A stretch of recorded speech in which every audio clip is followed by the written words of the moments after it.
바다는 언제나 우리에게 속삭여요. 그 푸른 속삭임에 가만히 귀를 기울이면 우리의 내일을 위한 올바른 해답을 들을 수 있을 거예요. 밀물과 썰물, 갯벌과 바다의 숨결이품은 작지만 아름다운 바다의 비밀들. 그 바다가 전하는 푸른 속삭임, 우리에게 들려주는 블루카본 이야기.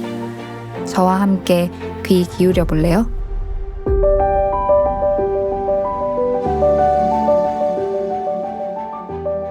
모든 문제가 그렇듯 해결의 실마리는 제대로 아는 것에서 시작된다고 생각해요.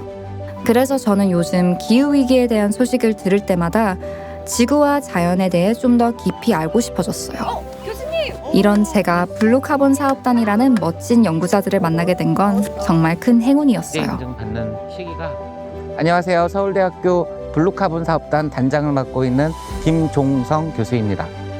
블루카본 사업단은 새로운 탄소 흡수원을 발굴하고 지금까지 알려지지 않은 후보군들을 계속해서 찾아내고 있는 것인데요.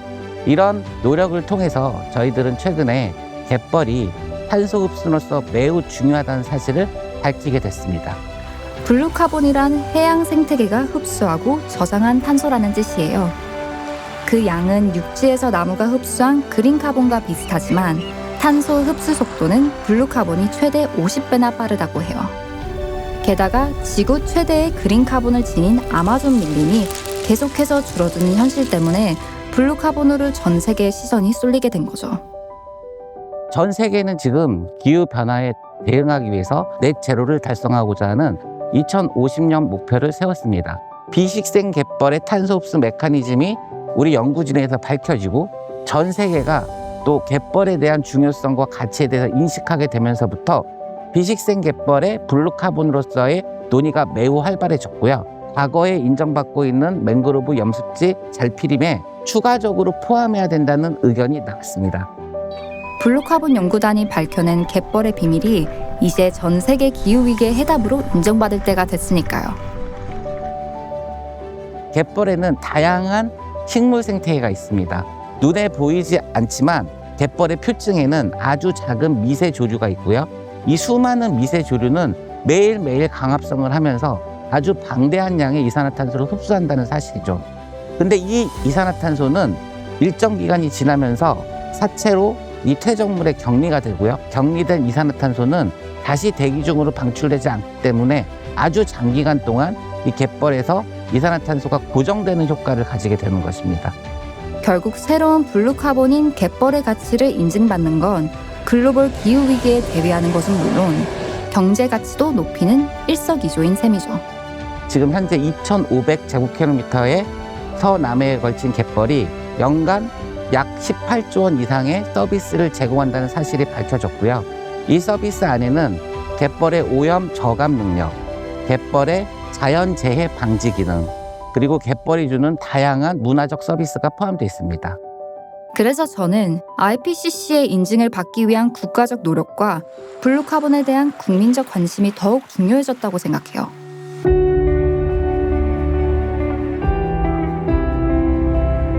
우리나라의 갯벌에 대한 연구는 세계 최초로 국가 차원에서 이루어진 블루카본 연구라고 해요. 앞으로 비식생 갯벌뿐만 아니라 저희가 연구하고 있는 후보군인 해조류, 저서퇴적물 모두 이 블루카본으로 인정받는 시기가 곧 다가올 것으로 기대하고 있습니다. 갯벌이 탄소 감축원으로 인증받을 수 있도록 과학적 근거를 마련하기 위해 열심히 연구를 이어가고 살아 숨쉬는 해안을 꿈꾸며 묵묵하게 앞으로 나아가는 사람들. 블루카본 사업단의 치열한 여정은 지금 이 순간에도 밤낮 없이 계속되고 있어요.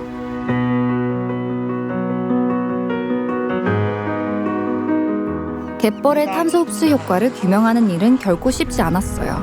하지만 저렇게 뻘 속에서 고생하며 얻은 결과는 모두를 놀라게 할 만큼 훌륭했죠. 블루카본 연구단은 이러한 연구 성과를 국내에서 인정받고 이를 바탕으로 국제기구를 설득해서 결국엔 전 세계의 탄소 중립에 도움이 되기를 간절히 바라고 있어요. 우리의 미래가 지금의 우리를 자랑스럽게 기억할 수 있도록 말이죠. 국제 인증을 받는다는 것은 IPCC의 방법론 보고서에 포함이 되는 것인데요.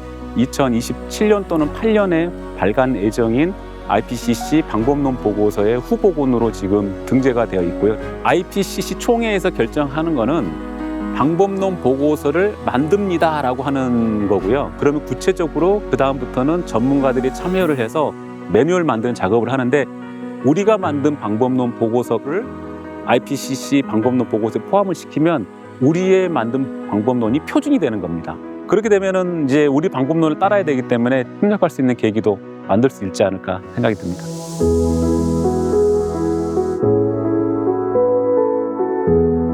블루카본의 세계는 알려진 것보다 훨씬 넓고 다양하다고 해요. 갯벌 깊숙한 곳에서 탄소를 꽉 잡아 가두는 미세조류부터 다양한 조개 껍데기까지. 상상이 가시나요? 신규 블루카본에는 갯벌 이외에도 해저 퇴적물, 해조류, 그리고 플랑크톤, 해류, 또 산호초 등 다양한 종류가 있습니다. 설명을 들으면서도 저는 너무 신기했어요. 그리고 이런 끈질긴 노력 덕분에 한국의 새로운 탄소 흡수원에 대한 국제사회의 관심이 부쩍 커졌고, 블루카본 사업단의 연구 결과에 많은 나라들이 공감하고 있다니 제가 다 뿌듯하더라고요.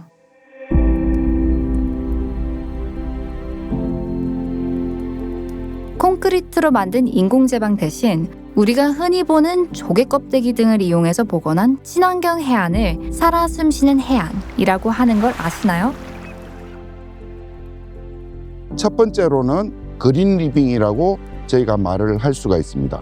파도가 심하지 않고 해안 외력이 약한 곳에서는 직접 염생식물을 심는 공법이고요. 두 번째로는 해양 외력이 강한 곳에서는 굴폐각이나 자연 암석, 해초 같은 것을 이용해서 침식을 방지하는 역할을 블루리빙이라고 이야기를 합니다. 세 번째는 인공 구조물 또는 호화한 방파제 같은 곳에서 생물 다양성을 증진시키기 위해서 적용하는 공법을 소프트 리빙이라고 말을 할 수가 있습니다. 저희의 공법은 사람이 중심이 되는 것이 아니고 자연이 중심이 되는 거죠. 그린 리빙에서는 제일 중요한 게 식물체인데요. 종자로 확보한 다음에는 사육소에서 저희가 종료 생산을 하게 됩니다.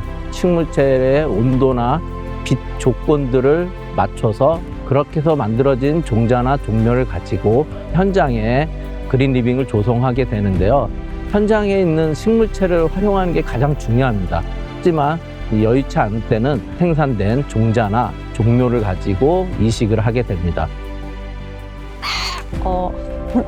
본 모니터링의 핵심은 저희가 조성한 탄소 흡수형 해안의 탄소 흡수 능력과 그리고 탄소 저장 능력을 정량화하는 것입니다. 그래서 저희가 조성한 해안의 퇴적물 안에 얼마만큼의 탄소를 저장하고 있는지, 염생식물이 얼마나 많은 탄소를 품고 자라고 있는지, 그리고 눈에 보이지는 않지만 갯벌 위에 있는 미세조류가 얼마나 열심히 광합성을 하고 있는지, 이런 것들을 조사함으로써 국제적으로 인증받는 것까지 목표로 저희가 조사를 진행하고 있습니다. 이런 해안이 우리나라 곳곳에 생겨난다면 얼마나 멋질까요? 탄소를 흡수하고 저장하는 든든한 역할과 여러 가지 경제적 가치, 그리고 아름다운 경치는 덤. 그런 바다와 함께 살아갈 미래 세대를 떠올리니 부럽기도 하고 가슴이 벅차오르네요.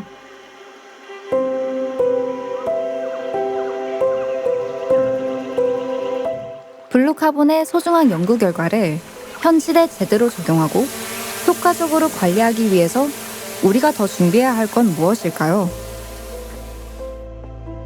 바다에는 갯벌과 염습지라는 공간들이 있습니다. 그곳에는 다양한 식물들이 살고 있는데요. 건강한 식물일수록 근적외선을 반사하는 정도가 더 많아지거든요. 분광 측정기라는 장비를 가지고 그런 식생 지수와 그리고 실제 현장에서 염생식물의 생체량과의 상관관계를 보면 식물의 광합성 활동이 활발하고 많은 유기탄소를 만드는 시기일수록 식생지수가 높아지는 경향이 있거든요. 그런 식물들이 탄소를 흡수하고 저장하는 양이 어느 정도 되는지 과학적으로 평가하기 위한 기술들을 블루카본 식생 산정 기술이라고 하고 있습니다. 드론이라든지 인공위성과 같은 원격 탐사 기술을 이용해서 갯벌에서 탄소 저장량이 어느 정도 있는지 추정할 수 있는 알고리즘 개발 업무를 또 같이 병행하고 있습니다. 이제 알고리즘 개발을 통해서는 지속적으로 한국 연안에 있는 블루카본의 탄소 저장량이 시간과 공간적으로 어떻게 되고 있는지 저희가 주기적으로 그리고 장기간 모니터링할 수 있는 기반이 될 것으로 보고 있습니다. 블루카본 디지털 정보도 이건 뭐예요? 염생식물의 분포 면적과 그 데이터를 전산화된 데이터베이스 형태로 구축하고 웹 서비스로 제공하는 것이 블루카본 디지털 정보도라고 할 수 있고요. 그뿐만 아니라 저희는 해조류 그리고 또 조화대 퇴적물과 같은 신규 해양 탄소 흡수원과 관련된 데이터베이스도 함께 구축해서 제공하고 있습니다. 그리고 또 이것을 단순히 현황만 제공하는 것이 아니라 향후에 염습지를 어떻게 복원할 수 있을지에 대해서 적절한 위치를 찾을 수 있는 데 도움을 줄 수 있는 의사결정 지원 기술까지도 포함하고 있는 종합적인 의사결정 지원 도구가 바로 블루카본 정보도가 되겠습니다. 사람들이 생각을 바꾸고 자율적으로 실천하게 만드는 것. 그건 사회적 약속, 법과 제도라고 해요. 해양 생태계의 보존 및 관리에 관한 법률은 바다나 이 바닷가에 있는 우리나라의 해양 생태계를 보존하거나 관리하는 데 필요한 여러 가지 규정을 담은 법률입니다. 블루카본에 관한 정의가 무엇인지, 국가에서 블루카본 관련된 정책을 향후 어떻게 추진할 것인지를 담은 전략, 그다음에 블루카본에 관련된 조사를 어떻게 할 것인지, 조사된 결과를 어떻게 DB화해서 구축할 것인지, 이러한 내용을 이제 법률에 담을 필요가 있습니다. 저는 블루카본 사업단의 연구 과정과 성과를 직접 듣고 체험하면서 바다와 인류가 어떻게 유기적으로 공존할 수 있는가를 한 번 더 깨닫게 되었어요.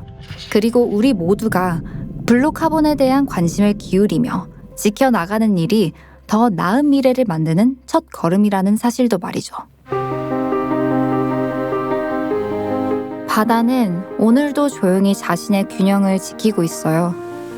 한 번 더 귀를 기울여 보세요.